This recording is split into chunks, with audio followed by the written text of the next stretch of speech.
Um, Good afternoon. My speech is on Dali the sheep,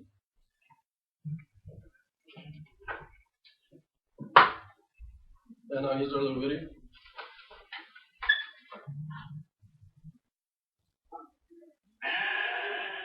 Her name is Dolly, 7 months old. She may not be the monster imagined in the science fiction fantasy.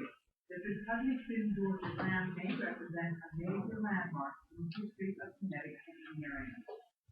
On an ordinary farm in Scotland, scientists say a clone was created with a single cell taken from the udder of a sheep.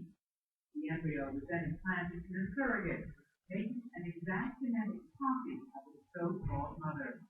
Scientists hail it as a triumph for research in aging medicine and genetics.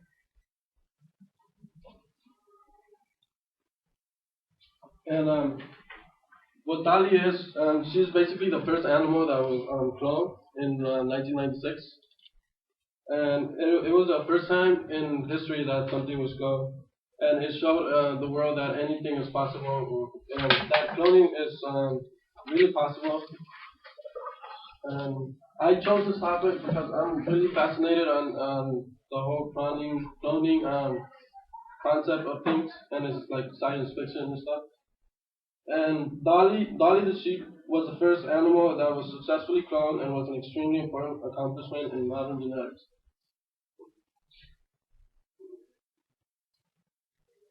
And today I'm going to talk about how this was achieved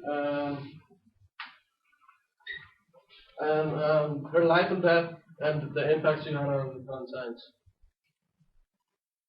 And how was this achieved?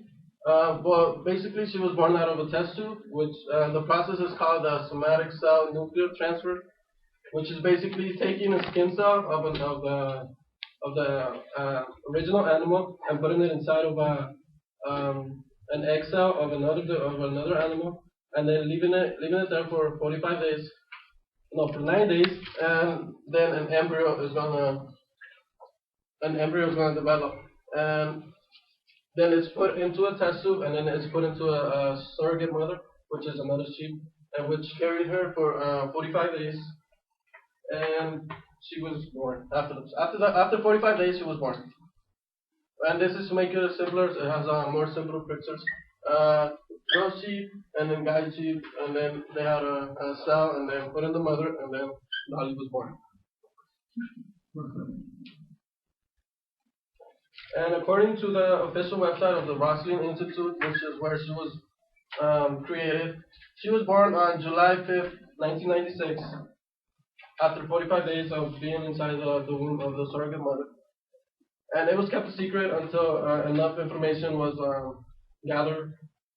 And the scientists wanted her to have a normal life, so they let her breathe, and she was able to successfully have 6 healthy lambs with no problems.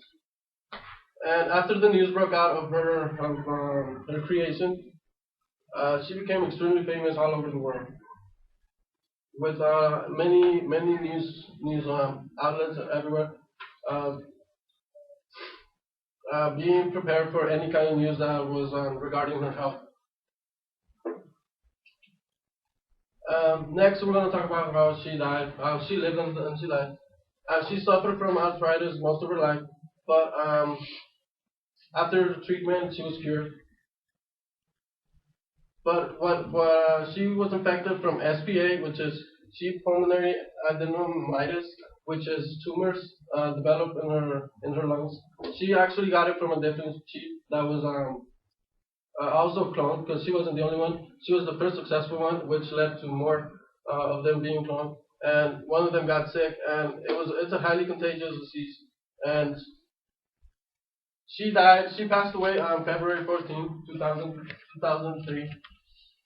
And her remains were taxidermized, which is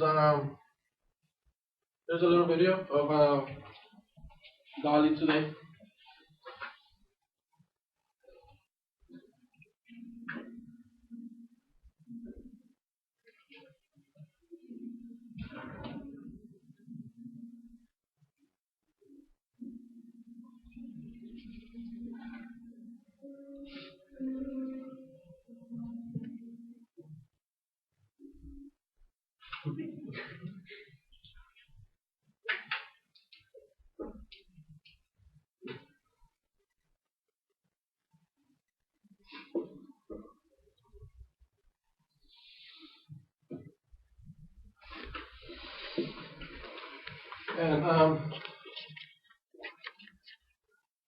she was taxidermized, which is she got stuffed and she got put into a museum, and which is what the video showed. She was being displayed.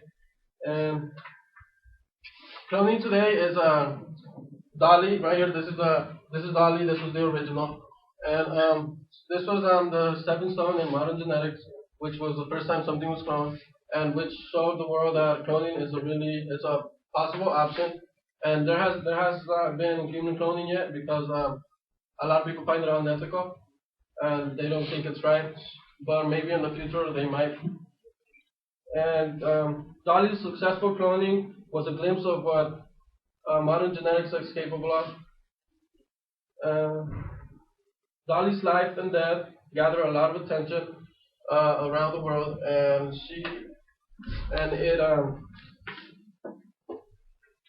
it was something new that hadn't happened, and it was not just science fiction. And I hope that this speech has informed you guys more on my topic, and because it's important, because next thing you know, they might be cloning humans, and you might be for or against it. Thank you.